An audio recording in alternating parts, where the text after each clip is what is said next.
a favorite chant. Used to be back in the 90s, a favorite thing people would say or chant at basketball games or other athletic events is, "Who's your daddy?" Not really sure what that meant. Nowadays, whole talk shows are built around the idea of people not knowing who their father is, or women not knowing who the father of their child is. I hope you can figure out that it's pretty easy to know who the mother of a child is. And so you turn on Maury on 9 o'clock or 10 o'clock or whatever time it's on in the morning in summertime, and you see their test. They do all this testing to see who the daddy is. And what do they do with that testing? Well, of course, they check the DNA. And so we're going to start talking about what is DNA and how does it help?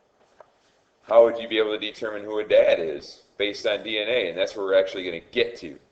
Before we do that, we really need to talk about what DNA is. DNA. The term for DNA is deoxyribonucleic acid, and you see underlined the letters of DNA. Are you going to have to be able to regurgitate that name or say it again on a test or something? No. Just so you know, that's what it's called, deoxyribonucleic acid. Back in, the structure was discovered by James Watson and Francis Crick only in 1953. So only about 60 years ago was the structure of DNA discovered. Now, kids, as my daughter has heard of DNA in 5th grade. Other people have heard of DNA.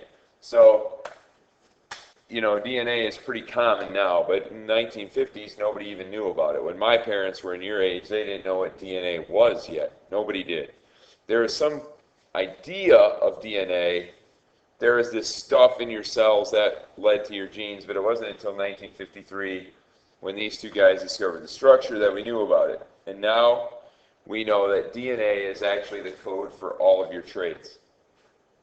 DNA is the code for all of anything's traits. For a bacterium, for an oak tree, for your German Shepherd, or for you.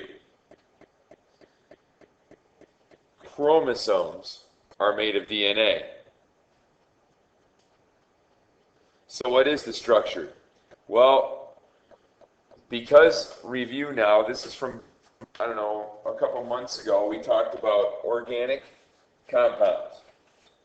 We talked about organic compounds.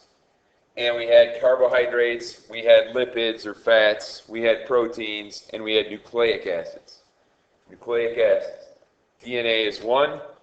It's an organic compound, and remember, all organic compounds are chains. All organic compounds are chains. And DNA is a chain of nucleotides. Chain of something called nucleotides. And it's nucleotides we want to spend some time on. Most of you, I would guess, can recognize the double helix structure of DNA. That's a pretty common symbol. Most of you have been exposed to that already. So what's a nucleotide? A nucleotide consists of a sugar called deoxyribose sugar. Now over here on the right is a diagram of what a piece of DNA would look like. Now the DNA has been unwound and untwisted here. Here's the twisted structure. It's been unwound, and in this box is a nucleotide.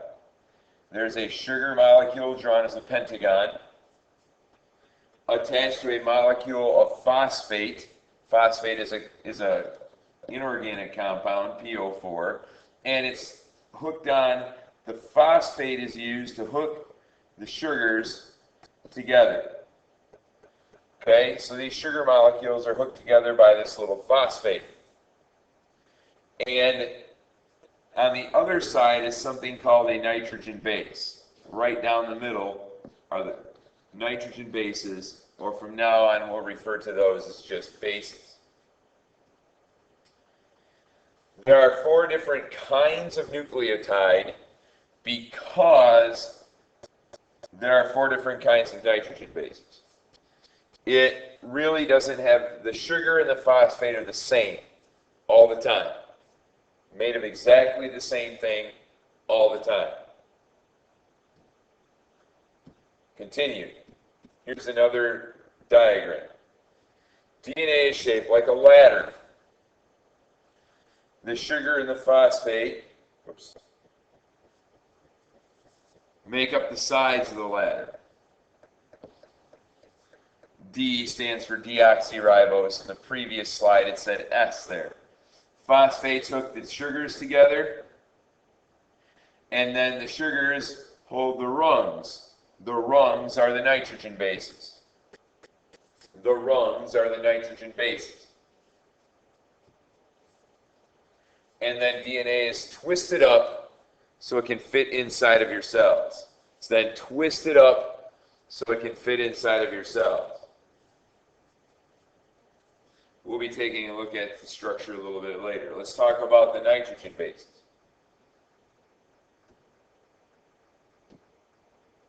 There are 4 different ones. And I'm going to put them all up on the screen a second, and you can take a minute to write those down. Adenine, thymine, guanine, and cytosine is how you pronounce that. We abbreviate them A, T, G, and C. In fact, most of the time we will not refer to the whole name, but just the letter code.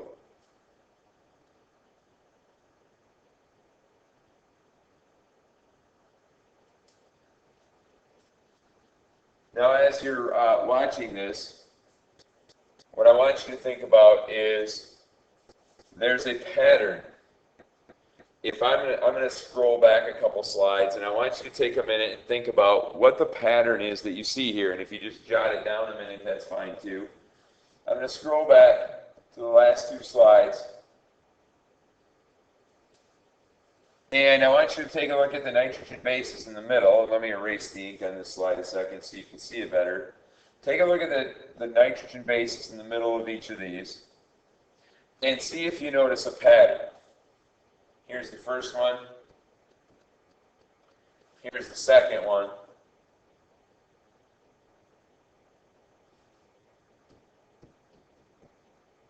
And here's the third one.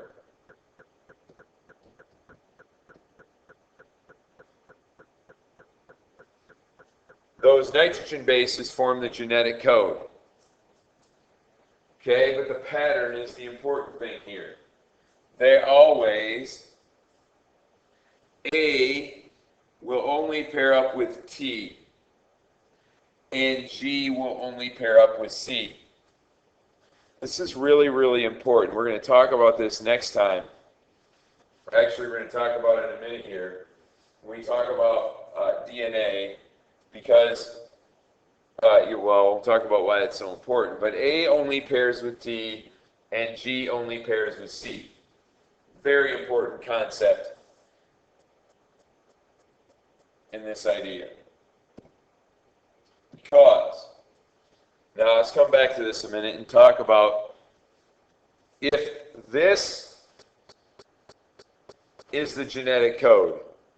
So this series of letters forms your genes.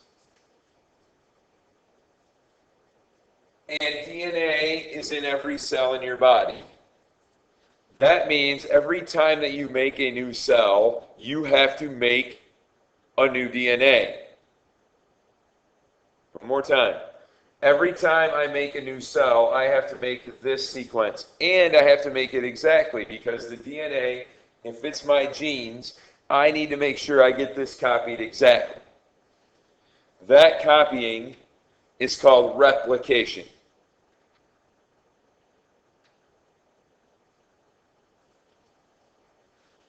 And previously we talked about mitosis.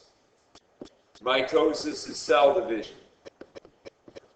During interphase of mitosis, the DNA must copy itself. Why? Because remember, mitosis is when you take one cell and turn it into 2. And so the DNA that's in that cell has to make sure it gets to both cells. Copies itself, and this is called replication. Now, there are on this slide a couple of hyperlinks.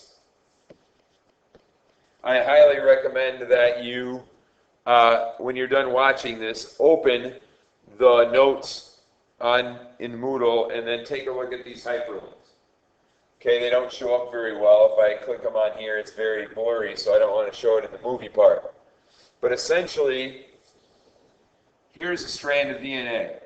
And I'm going to write it, I'm going to very much simplify this. And the other side of DNA looks like this. How do I know? A only pairs with T, G only pairs with C, and vice versa. If I'm going to make a copy of this, if my cell wants to make a copy of this, it merely has to split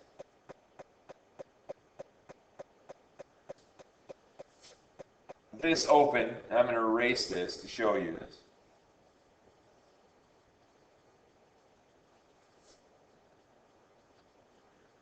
It splits open the DNA.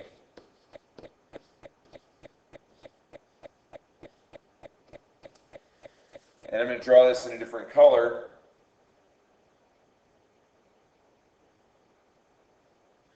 And builds in what pairs with A? T. What pairs with T? A.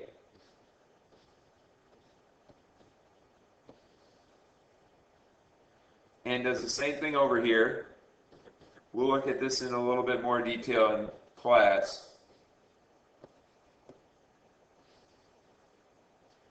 Builds that one in over there. And you'll notice now, because T pairs with A and G pairs with C, and that's it, we have identical copies of the genetic code, which we'll come back to talking about that next time.